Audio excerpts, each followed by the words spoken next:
It is currently 3 a.m. You are lying in bed, bathed in the blue light of your phone screen, eyes dry, heart racing. You aren't stressing about your upcoming calculus exam. You aren't worrying about that unwritten history paper. No, you are stressing about whether the lead characters in the show you're binge watching will finally hold hands in episode 14. We have all been there. The K-drama vortex. It is warm, it is comforting, and it is the single greatest enemy of your GPA.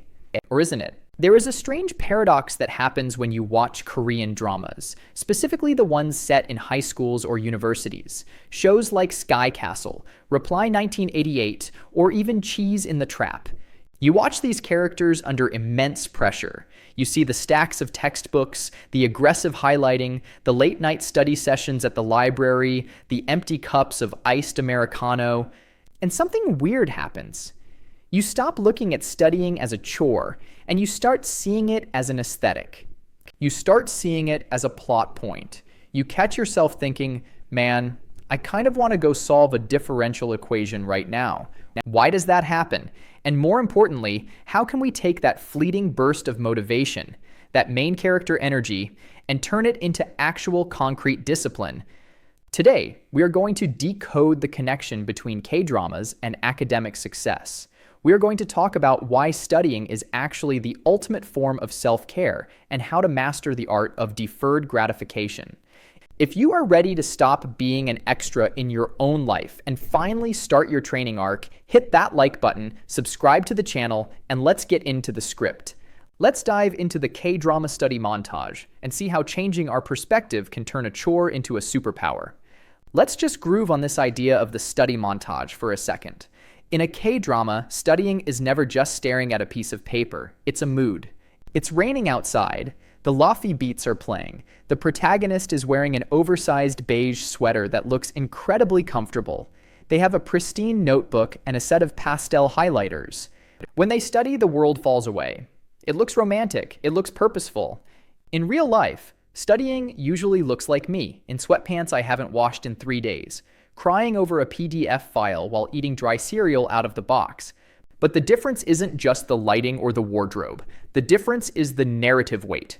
In these dramas, studying is the vehicle for change. It is the weapon the underdog uses to fight the system.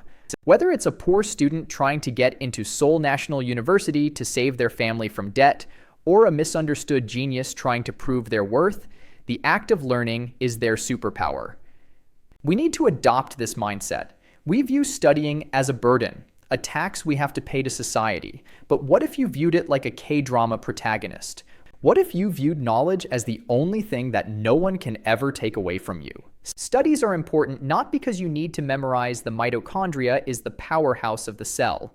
They are important because the process of studying teaches you how to do things you do not want to do. It teaches you cognitive endurance.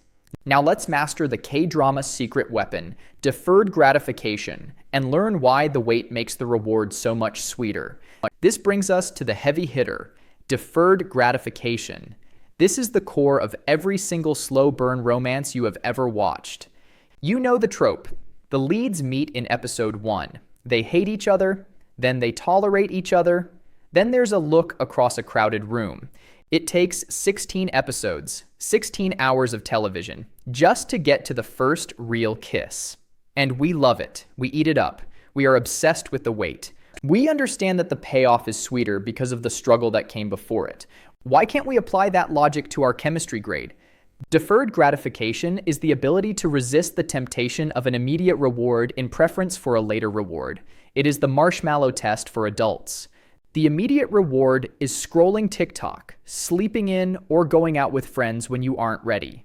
The later reward is the career, the freedom, the competence, and the pride. In the modern world, our dopamine receptors are fried.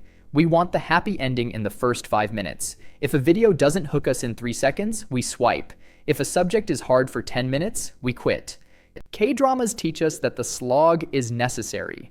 The scenes where the character is exhausted, where they fail the practice exam, where they cry on the rooftop eating instant ramyun, those scenes make the victory at graduation earned. You cannot have the glory without the grind. You have to fall in love with the boredom. You have to romanticize the wait. So how do we build this discipline? Here are 3 practical steps, inspired by K-drama logic, to start your own training arc. First, you need an original soundtrack. I'm serious. Pavlovian conditioning is real. Pick a specific playlist, maybe classical, maybe instrumental K-pop, maybe rain sounds, and only listen to it when you study. Eventually, your brain will hear those opening notes and immediately switch into focus mode. You are triggering a flow state through audio cues. Second, find your rival. In every school drama, there is always that one person who is slightly ahead of the protagonist. They are annoying. They are perfect. They act as the catalyst for the hero to work harder. You don't need to actually have a nemesis. That's unhealthy. But you can have a pacing partner.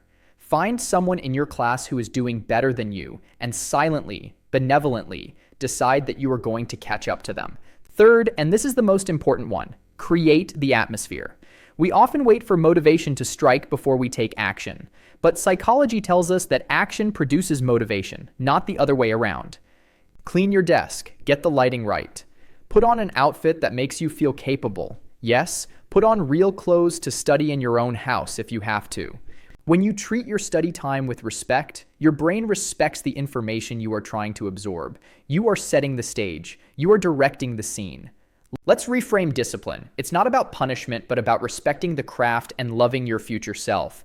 There is a concept often discussed in Korean culture regarding education, the sheer intensity of it. The Sunyeong, the college entrance exam, is a life-altering event.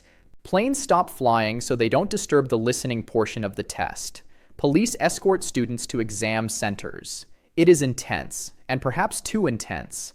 We don't need to emulate the burnout, but we can emulate the respect for the craft. Discipline is not about punishing yourself.